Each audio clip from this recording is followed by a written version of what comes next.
Look at this. Hi there, sweetheart. Come on in here, Amy. Say hello to us. How you doing? Fine. Are you excited about school? Yes. I'm sorry. This is Miss Jenny Fletcher. Amy Simmons. Amy Simmons? Are you Will Simmons' daughter? Pleasure to meet you. Oh, here's some other little people who'd like to say hello. Come on in here, Adam. Miss Jenny Fletcher. This is Slim Barnes' son, Adam. Uh-huh. Miss Fletcher is traveling all the way from San Francisco to St. Louis, Missouri. Pleased to make your acquaintance. Oh, the pleasure is mine, Adam, is it? You look to be about Buddy McGillis's age, is that right? Yes, ma'am. Near about. We're good friends. Oh. He is coming, ain't he? No, he won't be here today. He's got a slight fever, and his sister's keeping him home in bed. Oh, dear. It isn't serious, I hope. No. He'll be up in a day or two. Oh. Well, looky here. Look here, sweetheart. Guess what? Here's a little girl named Virginia, too. Really? Say hello to Miss Jenny, honey. Hello. How do you do? My name is Virginia, too. Tell me, do they call you Virginia? Well, you've done it again, Blaze. Oh, how's your lunch? Perfect. Just like our plan. Do you think it's working? Well, have a look for yourself. Oh, God.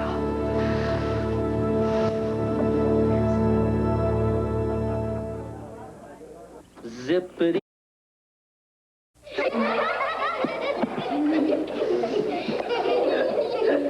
Why, you are silly. All right, kids. Come on.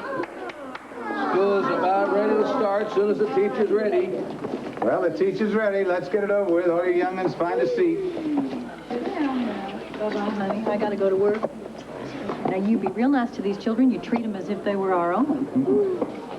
Nice kids, aren't they? Oh, they are delightful children. Thank you for introducing me. My pleasure. Well, my name is Buck Buchanan. You kids call me Mr. Buchanan. Hey, stop that right there. Most days I'm a rancher. Today I'm your teacher. I know most of you. Those I don't. We'll get to know each other by the time the afternoon's over. Now sit up and listen up.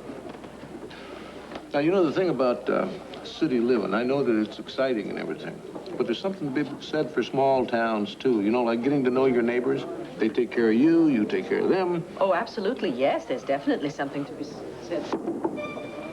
Now, any of you got a notion, not pay attention to your lessons, you'll be dancing to the tune of bullets from my six-shooter. My boss says six-shooters should be outlawed. Your pa couldn't hit the broadside of a barn. Get up here and spell barn.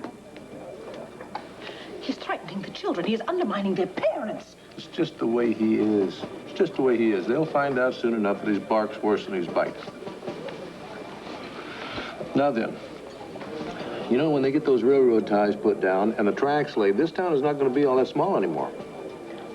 Oh, no, of course not. Mr. Lord used to love to predict that one day the whole country will be connected by the railroad, like a giant string of berries around a Christmas tree. Very good. Sit down. Now, listen up. As far as I'm concerned, there were two presidents of these United States. George Washington, General Andrew Jackson. Two good, honest fighting men. Took care of their troops in the field and took care of the public after they got elected. The rest of them, forget. Pompous politicians. Drunk on power, stealing what they could from the public coffers. And what about Mr. Jefferson and Mr. Lincoln? Man, you mind your own business. My lesson, I'll teach the way I see fit. History over. Now, kids, we're going to do a little arithmetic. Raise your hand, you know your numbers. You probably got a little problem with it, huh? I'm going to give you a real surefire way of always knowing them.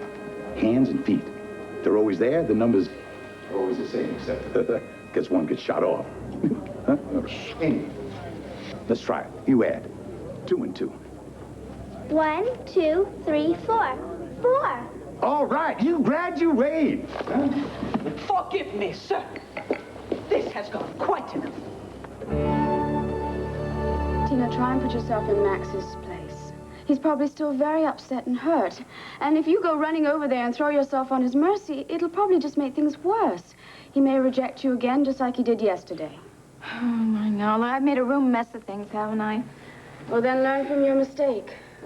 Well, I have. I learned never to give up. I wasn't suggesting that you give up. Just calm down and think about your next move very carefully. Okay. So what's my next move? Tina, I really can't do this. I'm no good at plotting and scheming. Oh, that's not true at all. I mean, you were great when we were keeping that secret about Al. Yeah, unfortunately, I got very adept at being dishonest, but it almost killed me. Gabrielle, if you really loved someone that you knew you couldn't live without, wouldn't you do everything in your power to win them back? Well, of course you would, and nobody could blame you. But you see, Vicky's so busy right now, she can't help me, so that's why you are elected. All right. My advice to you is to keep your distance from Max. Well, how's that going to help? Well, first of all, it gives you a chance to look at this whole situation objectively instead of emotionally. Well, this is a very emotional subject for me, you know. Right now, my heart is breaking in two. Tina, I know how awful you must feel, but Max needs a chance to cool off, too. And perhaps in time he'll realize he can't live without you, and he'll want to marry you. Well, how long do you think I should stay away? I don't know, a few days, maybe a week.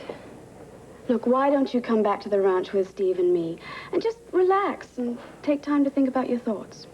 No. My thoughts are very focused on Max right now, where they should be. You know, and I couldn't do that. I couldn't go away because I'd be a nervous wreck the whole time. All I'd be doing is thinking about Max. What's he thinking? What's he worrying about? I'd be afraid he really thought that I don't care for him, and I can't risk that, so no, I have to stay close by. I understand. Maybe... What?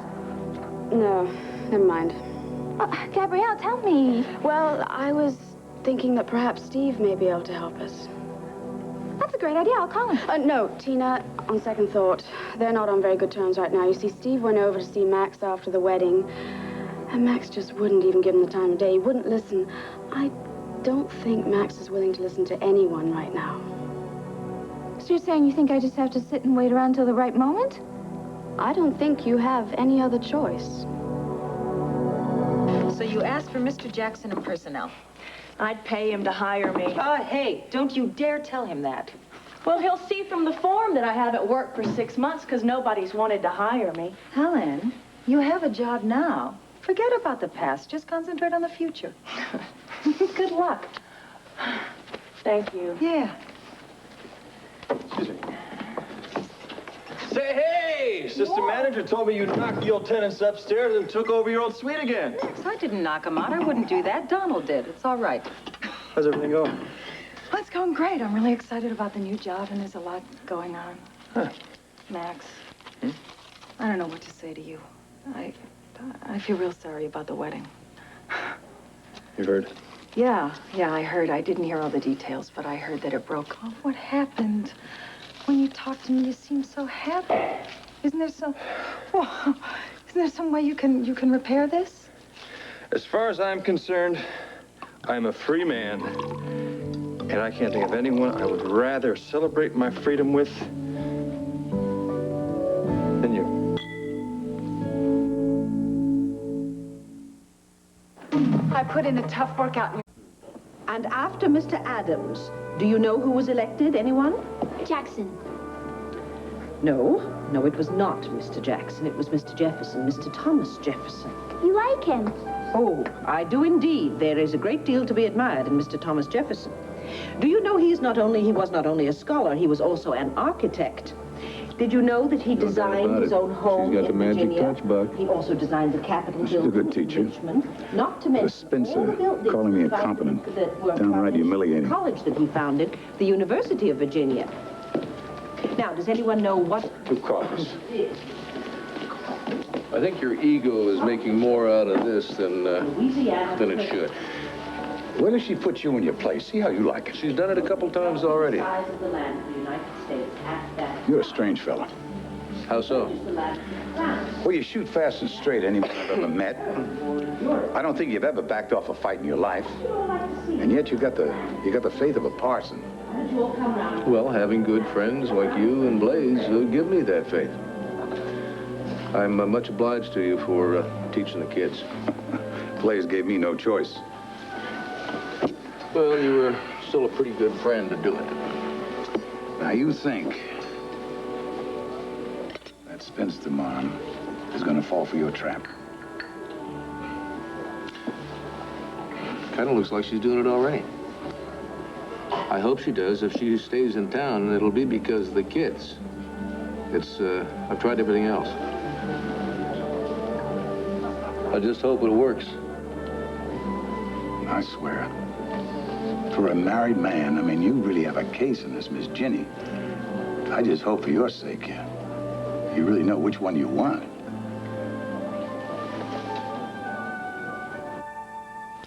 Max, this is really delicious, but I have to work. You got a clock to punch? No. Well, then relax. Let's have some fun with me. I mean, like the good old days. Oh, Max, this isn't the good old days. I have a family now, and I have work I'm committed to. Yeah, I know. So I'm here anyway. Now, so why are you here? Be with a friend. So what? Are you gonna talk your troubles away? You're gonna drink them away? Cheers. Hey, no. So what went wrong? Were you afraid of the commitment? No, I think I could have handled it. Yeah? Thing is, Tina was still in love with Cord. Are you sure? Yeah. Oh, she tried to love me. I mean, she really worked at it, but her heart was still filled with Cord. Well, he's the father of her child. Oh, I can understand those feelings. Doesn't mean I can live with them. I mean, how can I go wondering every time she's holding me whether or not she's thinking about Cord? I just can't do it, Lee.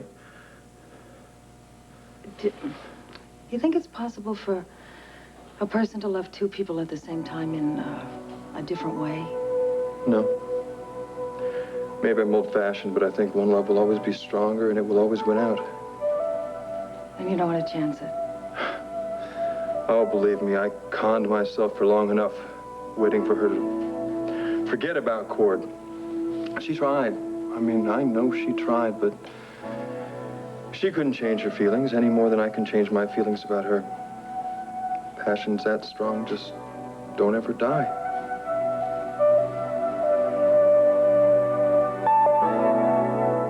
Even though I'll never know you, Milagro, I want you to know me and the kind of family you come from.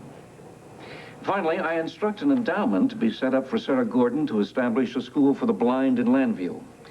My hope is that this project will not only provide her with a worthy outlet for her talents, it will keep her close to our family. A family that has come to depend on her help and that has accepted her as one of our own. Now, obviously, Miss Gordon is not present at the moment. Well, no, she's not in Landview anymore. In fact, she's out of the country for a year or two at least. Well, do you know where she can be reached? I have to notify her about the endowment. Yeah, I've got that address. I'll be glad to give it to you. Well, thank you. Clint was not only my client, he was my friend. And I You want proof of Tina's feelings? Listen very carefully to the reading of Clint's will today. What the hell does a will have to do with Tina? Pay attention. It'll give you proof that she doesn't want to give you up. She doesn't want to share you with anyone.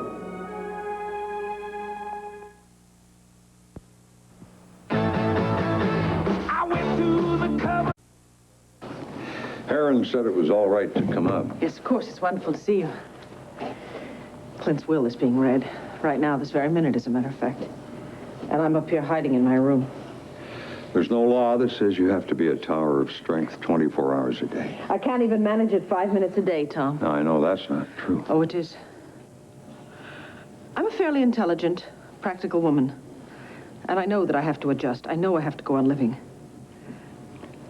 But I simply cannot accept the fact that I will never see Clint again. I know I said goodbye to him at the funeral, but I cannot let go. Don't rush it, Vicky. Listen to your heart. It'll tell you when the time is right. How's that sound to you? Advice like that from Mr. Practicality. Well, you have a very caring heart as well, you know. Oh, thank you. Oh, by the way, I've been listening to it lately. Scares the hell out of me. Mind you, I'm not complaining. So you have a very happy home still, is that it? Well, it's incredible when you think of my history with Lee. History is not always doomed to repeat itself. Two of us are trying like hell not to let it. Yeah, but is that for Mary Lynn's sake? Well, it started out that way, but then I wanted to try and please Lee and make her a home, the home she wanted for so long, and well, it's turned out that we were trying to please each other. And you found yourself falling in love with her again. Yeah, isn't that incredible? It's wonderful, if she shares your feelings. Well, I think she does. You'll know for sure when she accepts your proposal. Or when she turns me down. Oh, Tom, don't be so pessimistic. It's not like you. Well, my taking Mary Lynn, Vicky, and leaving Lee was a tragic mistake. It hurt her deeply. She made mistakes too, Tom. You're not the only one to blame. Oh, yeah, I know that, but, well, I just hope her wounds have healed as well as mine. When are you going to ask her? After I solve a few problems. Be sure and let me know what happens. Yeah. So, this place just going to be your office, or are you moving in for good? No, it's going to be my office. Why? Oh. Just wondering how are things with you and Tom. Well, they're going great, but why don't we get back to you and Tina? Why don't you want to talk about Tom? Because I know the questions you're going to ask, and I don't want to answer them. Lee, this is Max, remember? I'm the only one that you could tell that you were Marilyn's mother? Oh, all right, if you really want to hear. Okay. Well, Tom and I have resolved a lot of our differences. And we're getting closer. Mm-hmm. And some of the old feelings that were there are coming up again. That's how Tom and I are. I want you to be happy. Yeah, thanks. I want you to be happy, too. Are you sure you're making the right decision? Yeah. Oh, I hate to see you in so much pain. Me too, but don't worry, I'll get over it. I mean, I'd like to say that I went through all this and I'm going to be a much better person for it, but I don't think so. I'll probably be wiser, though. Now, wiser or more cynical? No, I'm not bitter. I mean, sure, it hurts. It hurts to find out you love someone a lot more than they love you. But that's the breaks, huh? I'll bury myself in my work, make a lot of money, and one day I will be able to look at Tina without my heart breaking. I wish I could take away your pain. It's okay. I have no one to blame except myself. Listen, I knew from the beginning. I mean, I tried to convince myself the relationship would last, but I knew right from the start that it was doomed. Now, don't you let that happen to you. No, I'll keep it in mind. You know something? You are a terrific friend, but you're not much fun at all. What? Well, you're not going to party with me. I may as well go downstairs and do some work. Keep the champagne. Hey, Max. If you ever need to talk, I'm here. Oh, thank you. Okay.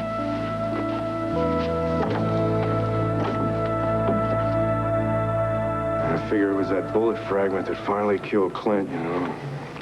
He got thrown from the horse, hit his head, and that thing shifted. You know, when I first found out about that bullet fragment, I was hoping that it would shift, but in a way that would give Clint his eyesight back. I guess the good Lord just saw fit to take him when he did. Yeah. Hey, Cord, do you think that Ace invited this Renee here today for the reading? Yeah, probably. I mean, she's not the type of woman who would just invite herself to a family meeting like this. Wait, ever since he put that $1 million diamond on her finger, I think she's counting herself as part of this family. But what is this? I mean, what have you got against Renee? It's Asa that I'm concerned about. Ever since we buried Clint, he just hasn't been the same. It's like there's no more fire in him. All of a sudden, now he's become like a little old man. He's so damn needy and he's dependent on other people. He's never been like that in his whole life. And I can't get used to it. I suppose, you know, since Renee is such a big part of his life now, then I'm blaming her rather than really face the truth.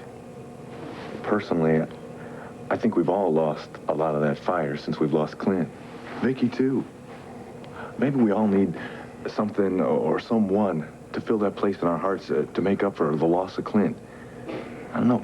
If you ask me, I think Renee is that someone for Asa.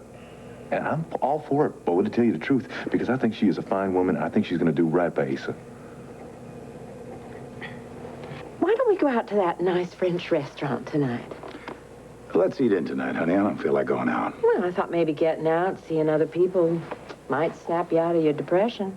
The people around here, it's not helping me a bit. Honey, you just heard your son's last words. And that will be ringing in my ears the rest of my life. Well, maybe there'll be music and laughter, and maybe the first words of your great-grandson take their place. It's not right, Renee, that a man's son should die before the father. No, it isn't. And it's no reason to stop living, either. You know, my dad used to say to my mama, you got the faith of a parson. So do you, honey. You keep on believing and putting up with me. It's easy when you love someone. You're kind. Should we go and see Vicky, see how she's doing before we go? And we can see her tomorrow. Say goodbye to Cord and, Bo, I'm going to have a little talk with Tina. Okay, honey. Hey, so if there's anything I can do to help you or the family, please. Thank you very much. Put the legal papers in order and deliver them to Vicky. She's not going to look at them for a couple of days, but I think she'd have them. All right, she'll have them tonight. Goodbye, Tina. Okay. Asa. You should be Mrs. Max Holden, you know that. Oh, Asa, I don't need this right now. Look, if you came over here to gloat. No, I came over to say how sorry I am. You're sorry for me? That surprised me, too. But I'm more surprised at your reactions. I don't understand. Oh, Tina, tears and feeling sorry for yourself? What'd you expect me to do? Jump on a table and do a tap dance because the man I love left me at the altar? If you want Max, damn it, go get him and marry him. Asa, I tried to talk to him. He won't listen. Try again. Oh, and just get rejected again. Then I suppose she'll tell me to go try again and then get rejected another time. Tina, if you made your mind up to it, you could get the Queen of England to give you the crown jewels. Now, Max is not going to be that tough to marry. Asa, he's told me over and over again that the relationship is over. I can't force him to love me. Tina, the world has turned upside down. I never thought I'd see the day that you said you were defeated.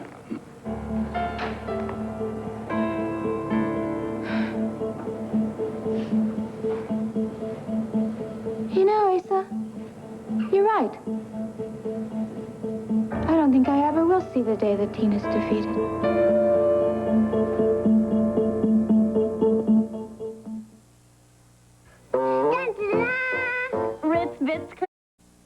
You know, it's amazing how you got those kids so interested in so little time. You had them absolutely spellbound, Jenny. Well, being together, all of us here, and having maps to look at, that was very special for them. It wasn't the maps, wasn't the books. It was you. You got a magic touch with kids. I have the proper training to teach. That's the difference. You got a born instinct for it. That's the difference. Well, you are very kind, Mr. Will you stop blushing every time I pay you a compliment? I'm not blushing. You are one stubborn woman.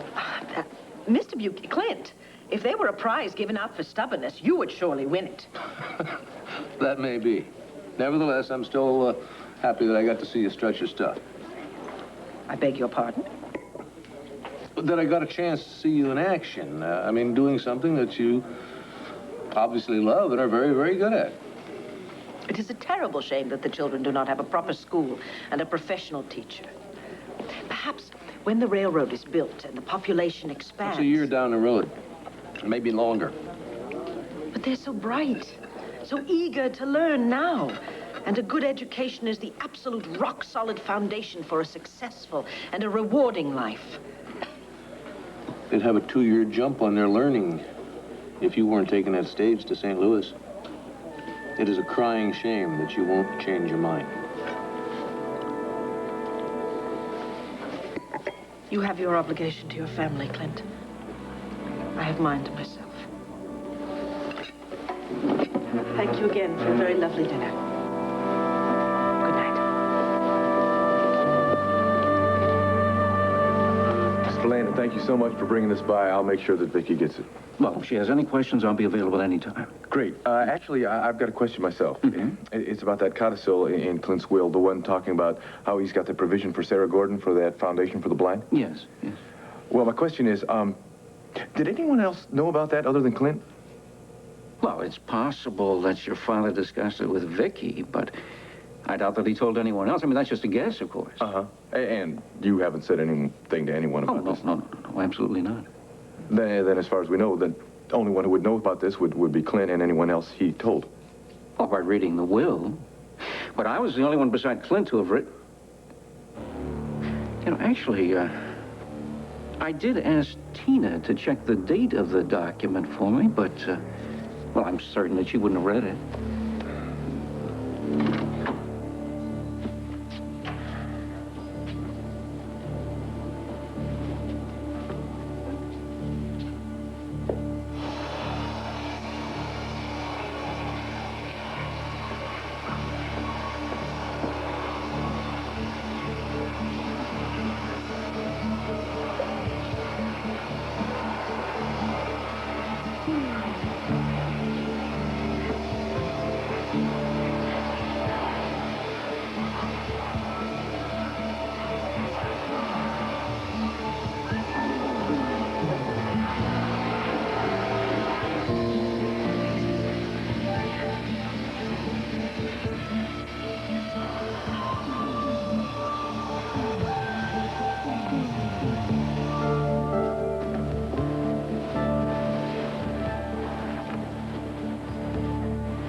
Whoa! What the hell? Tina! Hi, Max.